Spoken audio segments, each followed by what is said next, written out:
Hello, everyone.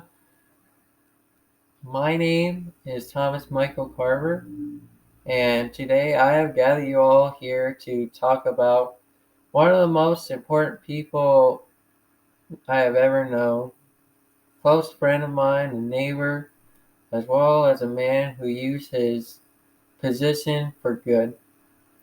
And his name was James Earl Carter Jr., as I personally know him more as Jimmy Carter. He was born, raised, and lived almost all of his life in a small, quiet, simple town in Plains, Georgia. Plains, Georgia isn't the richest, nor the healthiest, or even the beautiful around.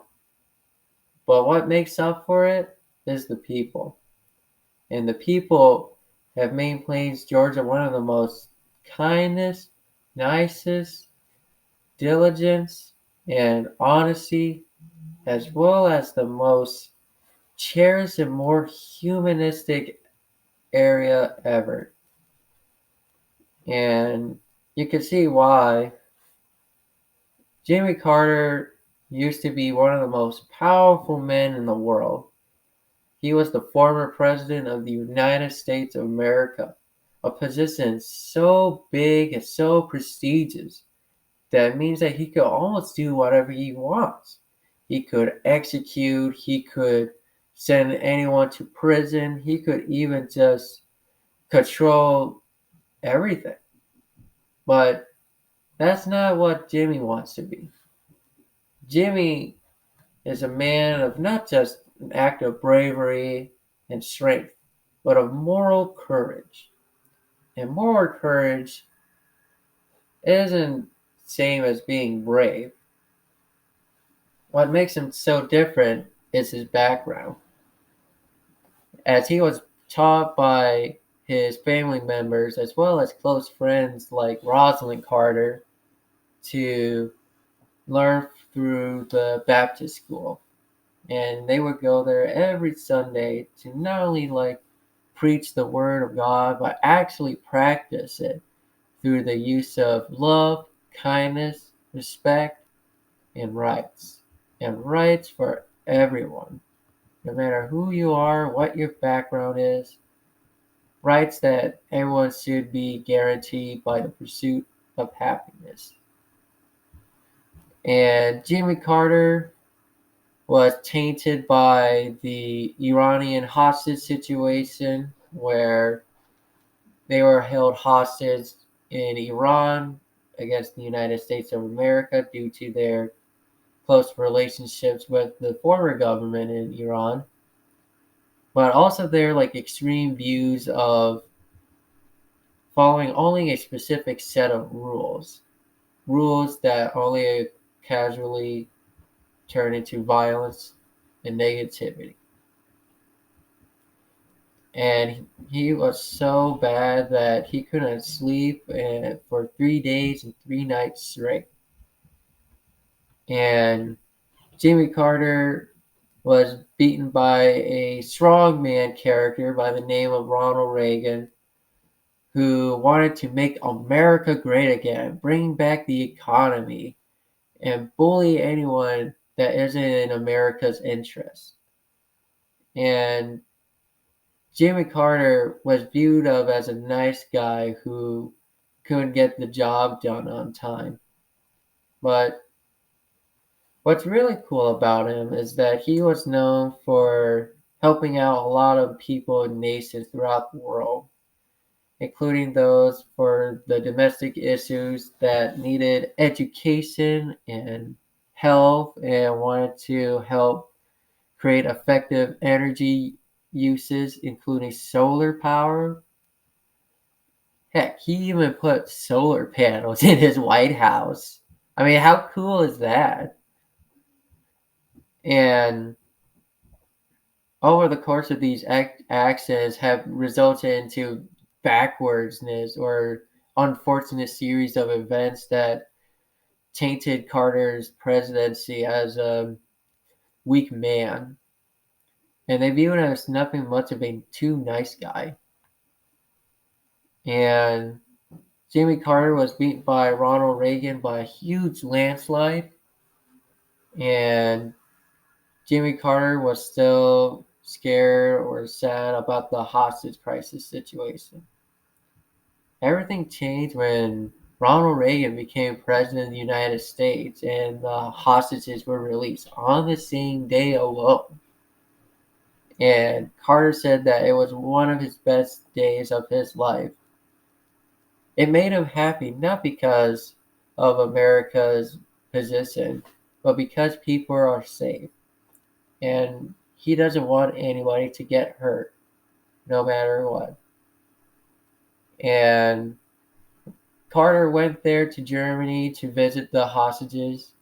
They laughed and talked and cherished each other and thanked him for his efforts to save them from the Iranian government. And what made Carter really cool is not just making the Carter Center a center which helps not only to make sure elections are fair in democracies, as well as centers of Habitat for Humanity to build homes for poorer areas and actually giving them home ownership instead of just paying mortgages. And one of the greatest achievements he ever did was the eradication of guinea worm. And guinea worm was this long, slither bacteria that was found in like unhealthy water areas. And this was like extremely common in Africa, including those in Chad, Ethiopia, Mali, and many others that have suffered the same fate. And Jimmy Carter was raised by his hometown, so instead of just using his money for buying vaccines and stimulus, he taught them the basics or even the simplicity of making sure the water is not only healthy or good by making sure the elders stay there in the night to make sure no one is polluting the water, as well as water sanitation to shake out the debris. And even with the help of the fundraising, all of these simple tools that he was taught in Georgia really mattered. And he nearly eradicated guinea worm, which is almost as if vaccines eliminated smallpox, which is saying something. And during his lifetime, my friend was traveling around the world making pieces and amends with everyone around them, including two nations of Israel and Egypt. And instead of just favoring one side or the other or America's interest, he wanted everyone to be happy and status quo by establishing the Camp David Accords. And these rules apply to this day as one of the most important diplomacies ever. And I can see how that has treated well.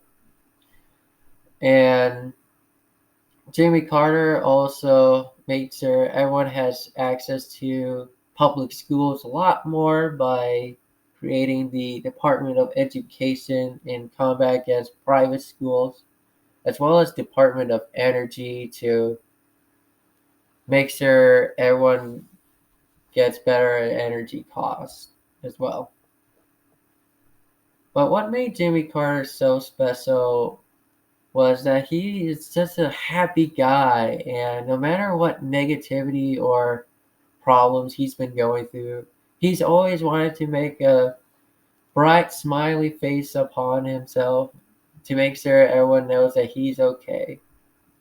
And I'm really impressed by his moral courage. And moral courage isn't an easy feat as being just brave and strong. Moral courage is a way to actually embrace your emotions, be honest, and cry about the situations. And Jimmy would always be there to comfort us and tell them It's okay. It's okay. I've been there, and you're not alone. And to me, that has got to be one of the most inspiring things Jimmy ever said. And I want to say thank you all for those who are listening to the amazing story of my neighbor, as well as a great mentor, a wise man, as well as a very, very thoughtful man. Thank you.